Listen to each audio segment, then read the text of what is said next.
New ইয়র্কের মতো বৈচিত্র্যপূর্ণ শহরের মেয়র নির্বাচনে দাঁড়ানোর ঘোষণা দেওয়ার পর থেকেই আলোচনায় ছিলেন জোহরান মামদানি। অভিজ্ঞ রাজনীতিবিদদের ঘোল খাইয়ে সেই নির্বাচনে জয়ও তুলে নিয়েছেন তিনি। তবে এখনই হাতে বুঝে পাচ্ছেন না দায়িত্ব, এজন্য তাকে অপেক্ষা করতে হবে আরো কয়েক সপ্তাহ।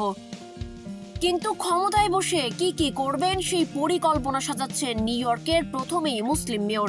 এর মধ্যে একটি অন্তর্বর্তী টিমও গঠন করেছেন তিনি। সেই টিমে আগেই যুক্ত হয়েছিলেন 9 বাংলাদেশি, এবার এই টিমের সদস্য হলেন আরও এক বাংলাদেশি। মামদানির অন্তর্বর্তী টিমে সর্বশেষ যুক্ত হওয়া বাংলাদেশের নাম সমতলী হক। তিনি কবি, লেখক ও বুদ্ধিজীবী ও মানবাধিকার কর্মী ফরহাদ মজহারের মেয়ে।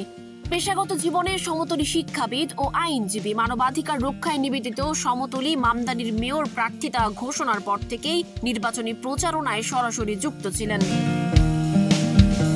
সমতলী বর্তমানে সিটি ইউনিভার্সিটি অব নিউ ইয়র্কে অধ্যাপনা করছেন। অধ্যাপনার আগে তিনি লেবার অ্যাটর্নি হিসেবে কাজ করেছেন। মামদানির সঙ্গে তার ঘনিষ্ঠ সম্পর্ক ছিল, যা নির্বাচনী প্রচারণায় আরও দৃঢ়ভাবে প্রমাণিত হয়েছে। ফরহাদ মজহারের প্রথম স্ত্রীর সন্তান সমতলী। বর্তমানে তিনি বিবাহিত, তার স্বামী পুর্তরিকান। নিউ ইয়র্কে তাদের পরিবারে রয়েছে এক ছেলে ও এক কন্যা সন্তান।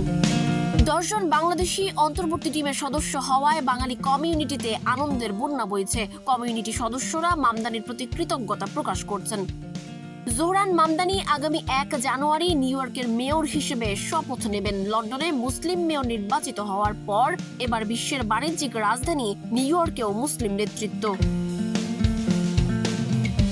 সমতলী হক এবং অন্য বাংলাদেশিদের এই অর্জন শুধু নিউজ নয়, এটি প্রমাণ করে যে আন্তর্জাতিক মঞ্চে বাংলাদেশি মেধা ও নেতৃত্ব গুরুত্বপূর্ণ ভূমিকা রাখতে সক্ষম।